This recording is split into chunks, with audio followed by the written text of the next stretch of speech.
I'd like to now invite Dr. Cristina Ojeda Thies, who's an orthopaedic surgeon and fellow of the European Board of Orthopaedics and Traumatology.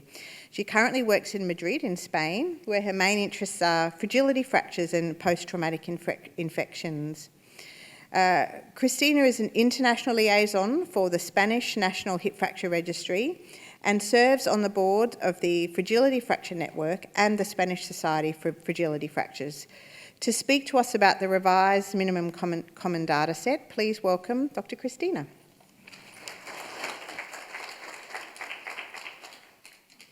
Hi, it's an honour really to be invited here to Australia. I think this is the furthest away from home I've ever had to talk. I mean, barring Zoom conversations, of course. Anyways, this is just a short presentation. I'm the person presenting it, but it's a collaborative work of the whole entire special interest group of hip fracture audit. Now, how do I advance the slides? Am I not pointing it right? Ah, it's this one, yeah. This is the laser pointer. Sorry, yeah. So these are my declaration of the conflicts of interest, in that in any of the past 3 years, I've received some sort of help of all of these companies. And just going to start with the previous data set. The previous data set is the result of a collaboration of the existing audits, which were mainly from Europe in that point, in that the hip fracture fragility audit special interest group just proposed this common data set, which was agreement between the participating audits, and they did a pilot phase in 4 countries without hip fracture audit to see if it could be implemented. The results of that pilot phase were good for the time it was supported by FFN, but there wasn't any continuity in the hospitals that had performed the pilot phase. So the content of the minimum common data set were, for one, the patient characteristics, what you would expect, age, sex, place of residence, walking ability, cognitive status, acid grade, pre-fracture bone medication, fracture type and side, and whether it was a pathological fracture or not. The acute care phase was the date and time of admission, date and time of surgery, if they died or before or after the surgery or left the hospital alive, the type of surgery, type of anesthesia, pressure ulcers, physician or geriatrician involvement, and first day mobilization. And then data at discharge was pretty little, the date and time of discharge, the destination, and whether it was bone protection medication prescribed. And then there was a 30-day follow-up with patient was alive or not, readmission, reoperation rates, mobility, place of residence, and again, bone protection medication.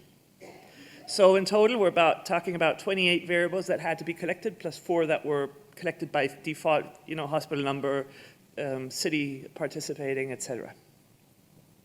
So from this common data set, each different hip fracture audit has been diverging because there are national, local idiosyncrasies that demand country-specific adaptations, so have been diverging. And we saw that this divergence isn't always good because we saw that there's the Australasian Pacific Fragility Fracture Alliance and that they have specific needs. They want to place new registries and new audits into movement, and they needed assistance and said, well, what are the variables we should collect? Is the minimum common data set the best or not? And then we had the COVID pandemic with the Impact Hip Fracture collaboration, in which we got together and we wanted to see on very short notice how to treat patients with hip fractures during the COVID pandemic. Those that had infection with COVID and those that didn't, because they were also affected as well. And that demanded to have a common data set across different audits that could be collected very easily. And now we have the Eden Health Data Collaboration Network, which is coordinated by Xavier Griffin from London. And this is more or less like a meta audit. I think they're going to speak on this a little bit more on FFN, so I'm not going to tell too much about it. But this is probably trying to get a common definition of variables so that you can really collect and do international comparisons and meta audit. So we found that there's a need to compare the findings and collaborate. So we performed an analysis of a lot of different registries. And just their web pages, we asked the different audits on questions that we had.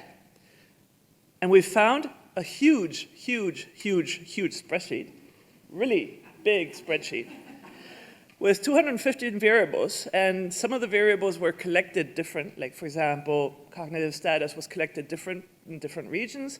Physical ability was collected different in different areas.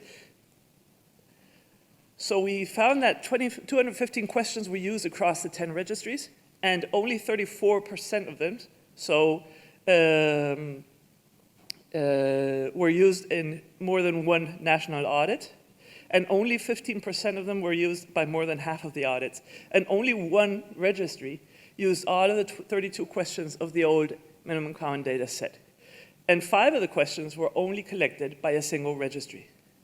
So of the 215 questions, a third, which is more or less 70, were collected by more than one national audit.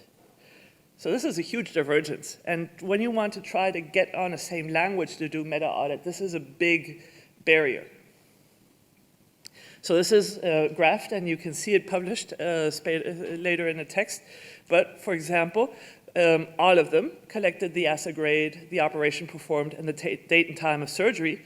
But for example, only 8, it's really small, but you can see that only 8 collected the gender or the pre-fracture resident. I think pre-fracture residence is very important.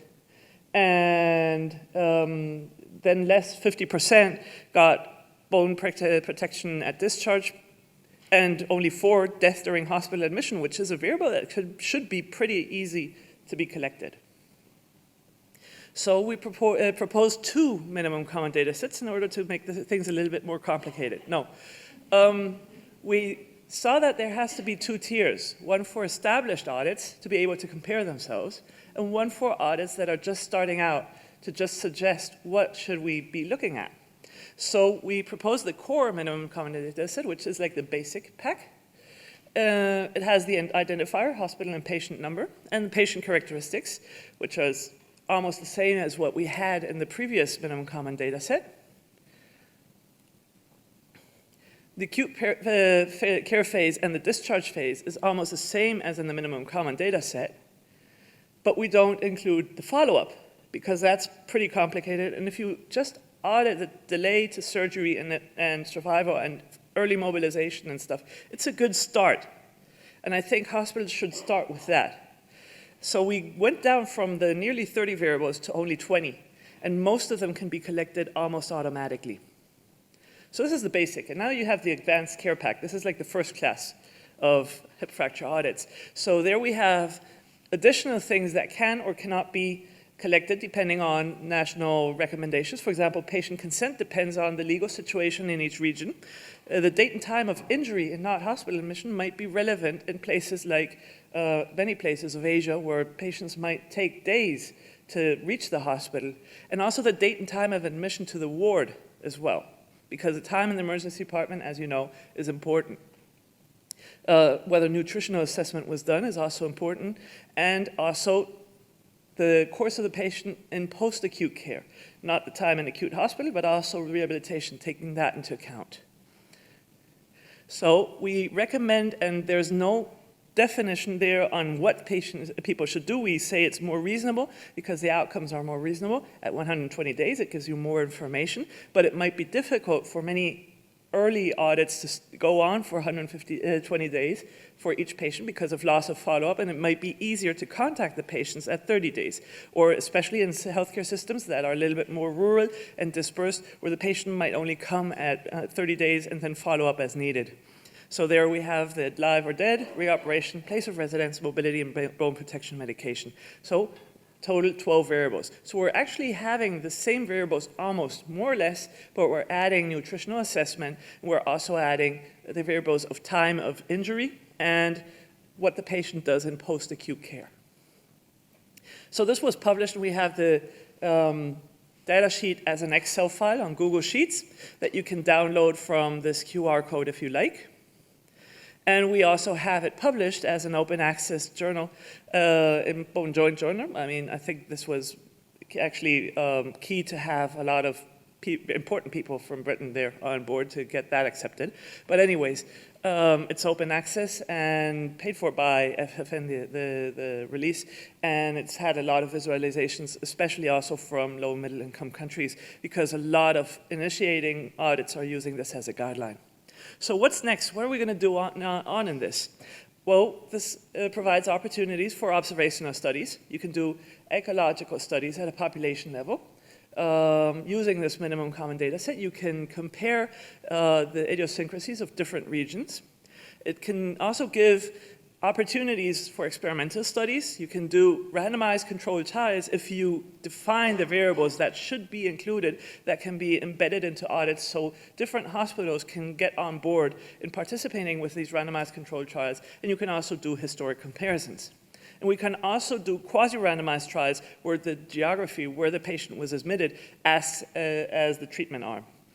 And especially this is interesting with the EDIN collaboration, the meta-audit, which compares the same variables in multiple audits. And you can do this input through central pooling with mass data in order to meta-analysis, or we can do the same code in each different audit and then share the results of the code in a common process. So what's next as well? We don't only have to do audit, we also have to improve quality of care. And for that, we need to establish key performance indicators and quality standards. Australia has some, Spanish National Hip Fracture has some, but where do we have to decide which is important? Are there points in common that new audits that just want to start out can use to try to say, this is important, this is what we should be looking at. So that's what we're going to actually do. Next project is just looking at the key performance indicators and quality standards of the different audits. Quality standards should be adapted to local standards, but the content of the indicators is probably common, which is delay to surgery, secondary prevention, et cetera, et cetera. As such, on a worldwide scale, we want to improve so that the Gauss curve goes slowly pushed to the right, and the people that perform better help the people that perform a little bit less good just to get to where they are. And thank you very much.